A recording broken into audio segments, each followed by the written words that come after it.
So, we have a new Mr. Nightmare video to react to. This time it's for 5 swimming pool horror stories.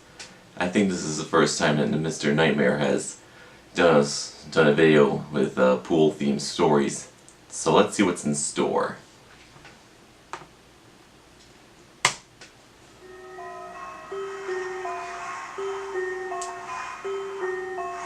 Oh boy.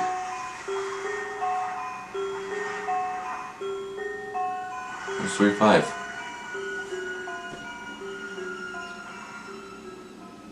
It was approaching the end of summer, and my friends and I wanted to do some cool, mischievous things before going back to school. So, oh no. We had the genius idea one night to sneak into a nearby community pool. It was actually only a couple blocks away. It's right smack in the middle of a residential area, so instead of sitting on a main road or something, it actually just sat around a bunch of houses on a quiet road. During a hot day, the little parking lot would be full and the spot would be bustling. But at 1 in the morning, the place was of course dead. There's obviously a big fence surrounding the whole front entrance, as well as a cage that gets closed up when the place closes. So our best way was to get in through the side. We snuck into the backyard of a neighboring house and hopped the fence over to the pool. Oh no. It was as easy as that. This isn't Four good. of us took off our shirts and jumped into the pool, which in retrospect wasn't smart, since any of the neighbors could have heard the splashes and just called the police. But we were dumb high schoolers. It was very, very dark within that whole enclosing. This pool had no lights, which is why it closed at sunset. James, Courtney, and Alyssa were on the other side of the pool, as I was just kind of doing my own thing at first, swimming around and getting my face wet. I saw Alyssa get out of the pool shortly after and run away. I swam over to see what was going on. She was just going to the water fountain, though. The three of us just bopped around in the water for a bit, and eventually we heard Alyssa jump back into the pool from the other side. It was too dark to see much more than her black hair covering her face. But just then we heard Alyssa playfully call something to us as she was walking back to the pool. The three of us in the pool looked at each other. I know they were doing the same thing as me, counting heads.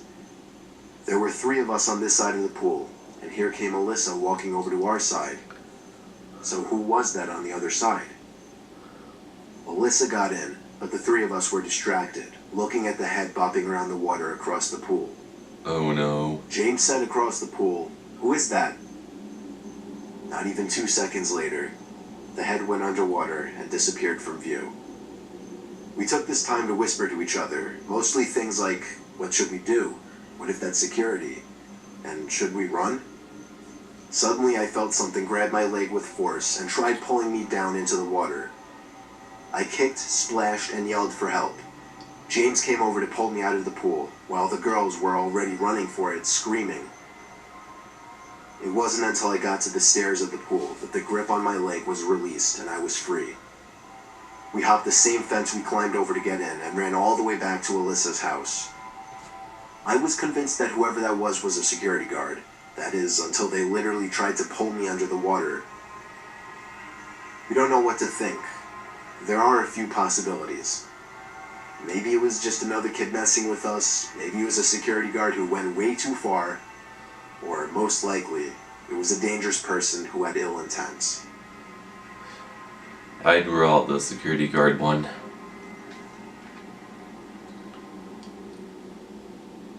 It was an ordinary day like any other. 85 degrees out, family getting ready to jump in the pool. I was looking for my 6-year-old brother so I could help him into the pool, but I thought I'd just wait for him in the pool instead. My parents were still inside while I got ready to jump in the pool, but I didn't, because I saw something dark sitting at the bottom of the pool. Uh-oh. It took me a few seconds to realize it was my little 6-year-old brother at the bottom of the pool. It took my young brain a few moments to realize he wasn't playing around. I screamed in such a loud and high pitch you would think it was a little girl if you heard it. I remember the feeling of my skin crawling as my helpless 8-year-old self didn't know what to do. My parents burst out the back door. My dad dove into the pool and grabbed my little brother from the bottom. It was nothing short of a miracle that my dad managed to resuscitate him, though. Got that right? There on after, we weren't allowed back into the pool unsupervised until we were both at least 10 years old.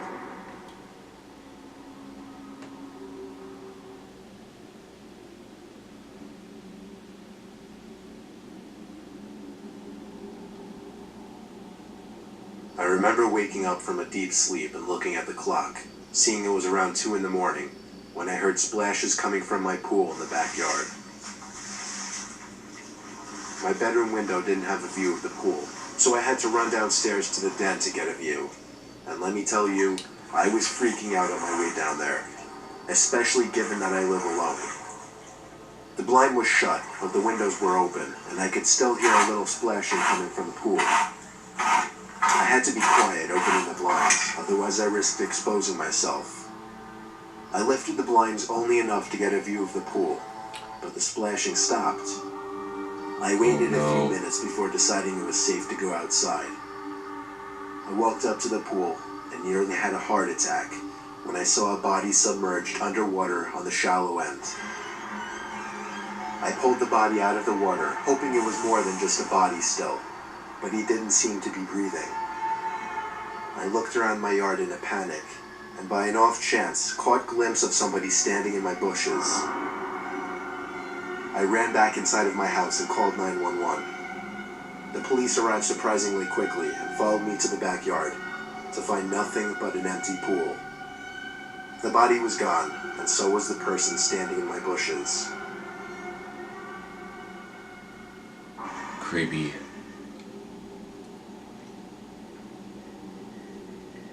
This happened when we were staying in a small country inn. It was a family trip to some distant resort where our extended family would be meeting us. It was such a long drive, however, that we needed to stop for the night. The inn was across the street from some big fruit stand and some crops. Other than that, it was thick forest in every direction. There were a couple other cars parked in the parking lot, so we weren't the only ones. We arrived there after eating dinner at some small diner, so the day was basically over. The sun had set, but it was still early and we didn't know what to do. So we decided to hop in the pool that the inn surprisingly had. There was no one around to stop us, so as far as we knew, it was allowed. We kind of just played typical pool games that we played ever since we were little kids, like Shark. We thought it being dark made it more fun, even though it was kind of creepy being surrounded by nothing but forest for miles. For whatever reason, I was peering over to the woods. There was a guy just standing by a couple trees. He didn't appear to be attempting to hide or anything. It was blatantly obvious he was glaring over to us. I did a little side head nod to my brother to let him know what I saw. He looked over and said, "Excuse me. Jesus Christ, that's creepy." The man then walked over to the poolside and took a seat on one of the lounge chairs. He just looked at us and said, "Wonderful night for a swim, huh?" And then a pretty off-putting chuckle. My brother and I did our little fake polite laughs and said yeah. Meanwhile, all that we were thinking was, alright, it's time to get out of the pool. But I guess we didn't want to make it obvious that we were leaving because of him. It was so painfully uncomfortable that my brother and I didn't even speak to each other. Then the man got up, still watching us, and walked over literally to the edge of the pool and just stood there looking down at us. Eventually I asked if he worked with the hotel, and he completely ignored my question. That's when things got really uncomfortable. I whispered to my brother we should go. As soon as we started moving towards the ladder, the man started walking fast over to the ladder. So we stopped and stayed in the pool. We played it off like nothing about it was weird, but my heart was racing, and I knew my brother's was too. The pool had stairs on one side as well, but as we tried to make our way over to them, the man seemed to inch his way to the stairs too. We were trapped in there, not knowing what he was planning, but by some stroke of luck, our dad appeared from behind the corner of the building, calling us to come out of the pool. We both screamed help and accused the man of trying to hurt us. Our dad, who was much taller than the man, sized him up, pushed him, yelled at him, and threatened to call the police. I remember the man didn't say anything in response. He just walked away slowly as my dad yelled curse words at him. His reaction to our dad alone suggested that he had intentions of doing something wrong, like God forbid kidnapping us. Wow.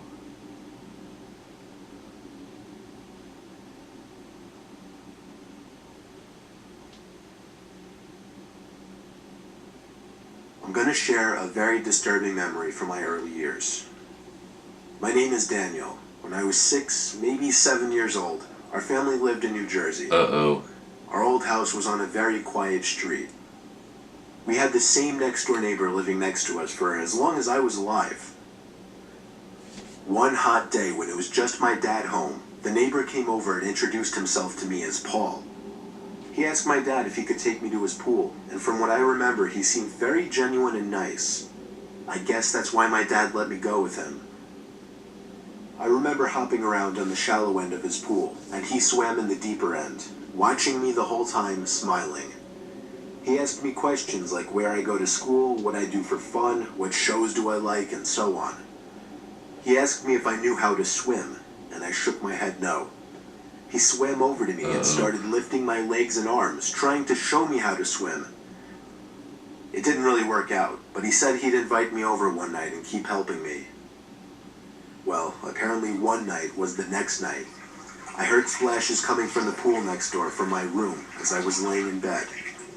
I opened the window and saw Paul looking up to my window, waving. He called up to my window to come on over with my bathing suit. Excited by the thought of it, I threw on my bathing suit and snuck out the front door. It's funny.